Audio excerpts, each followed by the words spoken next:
Good afternoon. Lawyers representing some of the women who claim they were sexually abused by the former Harrods owner Mohamed al Fayed say he was a monster.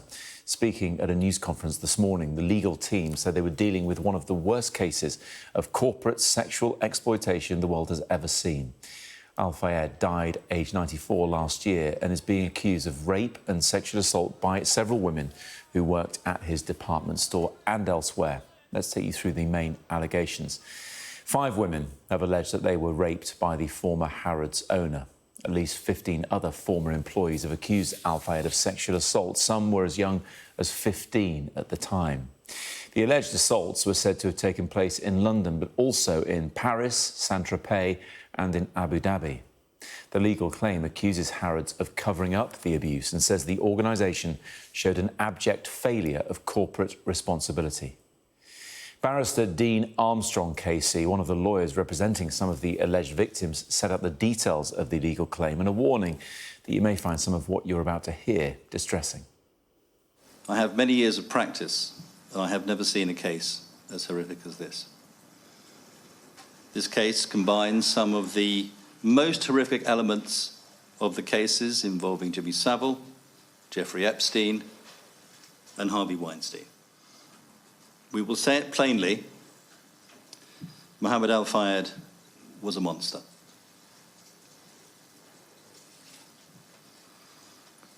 He was a monster. But he was a monster enabled by a system that pervaded Harrods. Barrister Bruce Drummond told the news conference the effects of the allegations have lasted decades and continue to this day.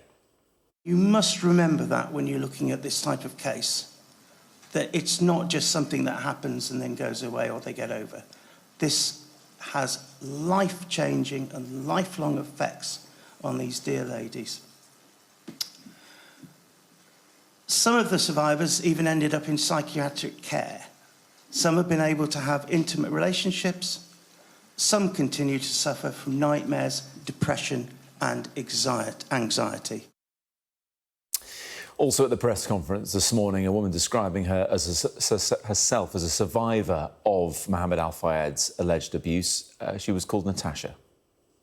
Unbeknownst to me, I had walked into a lion's den, a lair of cover-ups, deceit, lies, manipulation, humiliation and gross sexual misconduct. I was subjected to an unnecessary and intrusive medical examination. I was never given those results. I was subjected to AIDS and STD testing without consent, and now believe in hindsight, I was checked for my purity. We would be sent to see Al Fayed because he had a job for us to do. It was always more of a friendly chat than actual work. But then these private meetings turned into more.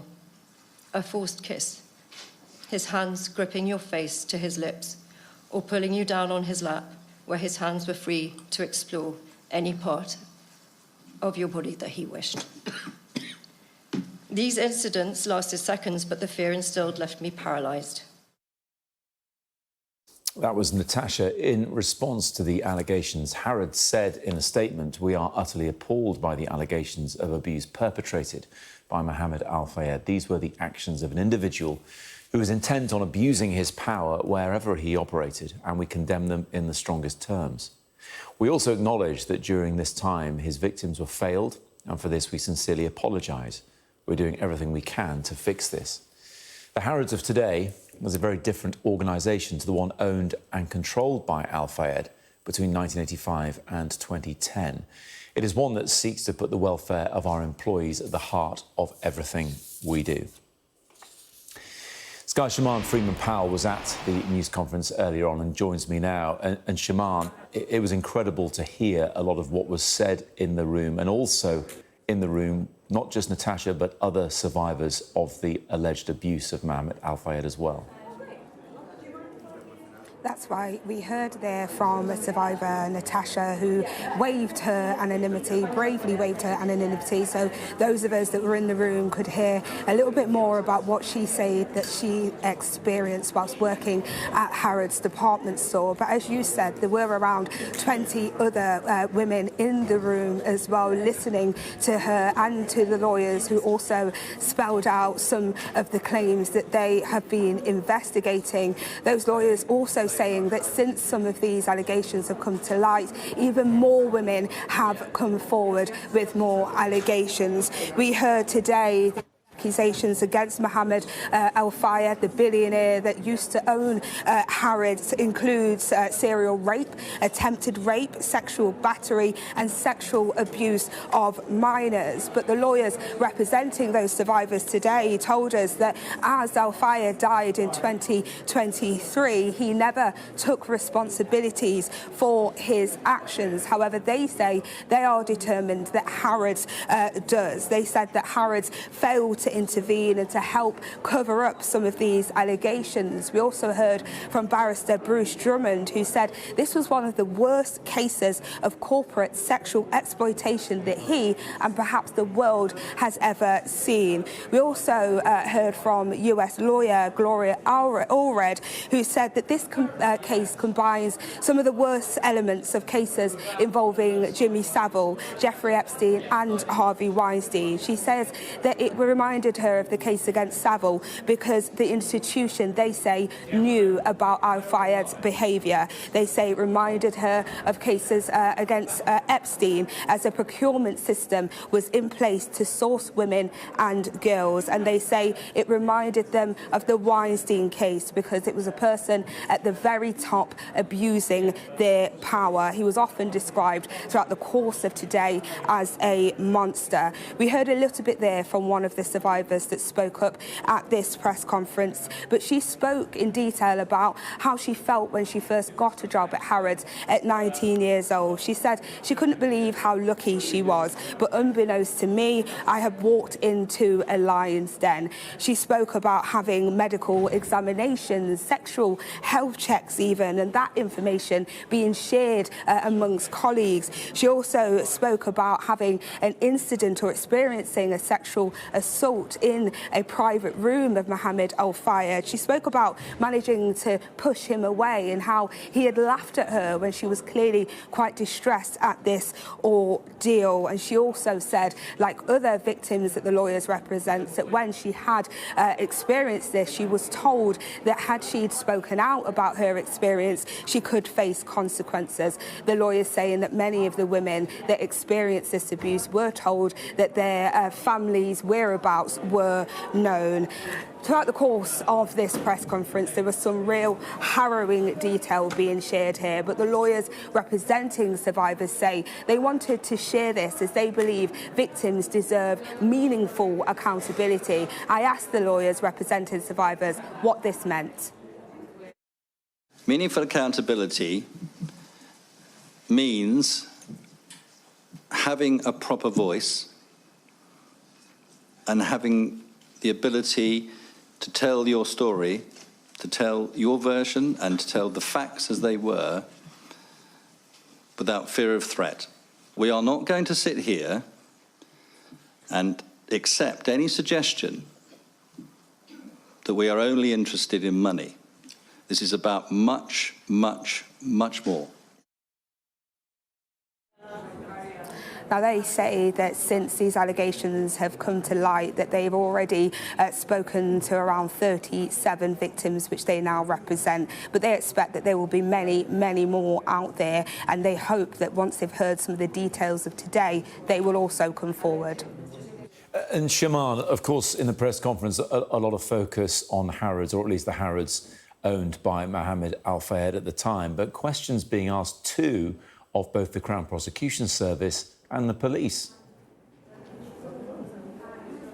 Well, that's right. That's because on multiple occasions it does seem that there were conversations with the Metropolitan Police and the Crown Prosecution Service. Indeed, the Met Police had raised some of their investigations with the CPS, but it seems that charges were not brought. I think today the press conference was mainly focused on ensuring that victims have their stories heard, many of them whom spoke about hearing the news of Mohamed al Fayed's death and feeling quite shocked and saddened that they seemed to think that he had gotten away with his crime. So the lawyers today representing those survivors want to make it very clear that they will do whatever they can in their power to hold Harrods accountable for what they say is their part in what Mohamed al Fayed was able to accomplish. And look, they mentioned, as you said, the 37 survivors they've spoken to and are representing. And they were keen to stress that this is not a group action that's being brought by these lawyers. Instead, it seems that each case is being treated as an individual one. That's right. They were very keen to stress that they wanted each individual, those that have already come forward, the 37 victims that they're already representing, they wanted them to have their individual cases brought forward, and also saying that so that any other victims that may come forward will understand that their cases will be dealt with on an individual basis. But I suppose this press conference is likely going to be a first step in what will be a very long and drawn-out investigation, as this isn't only accusations of crimes that have been committed here in London, but across the world. We heard today that Mohamed al Fayed had properties not just here in London, but in Paris too, and many of those accusations also apply to other countries. So whilst the lawyers today were very keen to stress that anyone that came forward would have their individual cases looked into, they're clearly also looking at Harrods and the wider investigation as what they knew and what they did or didn't do to prevent the sexual abuse and violence taking place. Yeah, Shaman, just to wrap things up a bit, I mean, in terms of who we heard from at the news conference, there were, as well as Natasha, the survivor, sharing her testimony, we had 3 British lawyers, all barristers, Bruce Drummond, Dean Armstrong, who's a KC as well, and also Maria Muller. But they were joined by Gloria Allred. I know you've mentioned her already, but I mean, she is held in very high regard in terms of her experience in dealing with cases such as this in the US. That's right, and she used that experience to draw parallels between some of the cases that she herself has been involved with. As you say, Gloria Allred has worked on some of the most high-profile cases, and she's currently representing some of the accused victims in the P. Diddy case, which she spoke at length with. She described what she had seen in the Mohamed al Fayed and Harrods case as being very similar to some of those other high-profile cases. For example, she spoke about how she believes Harrods, the institution, knew about some of the abuses of power, some of the physical violence and sexual violence that these victims were subjected to, and spoke about how this was very similar to the Jimmy Savile case.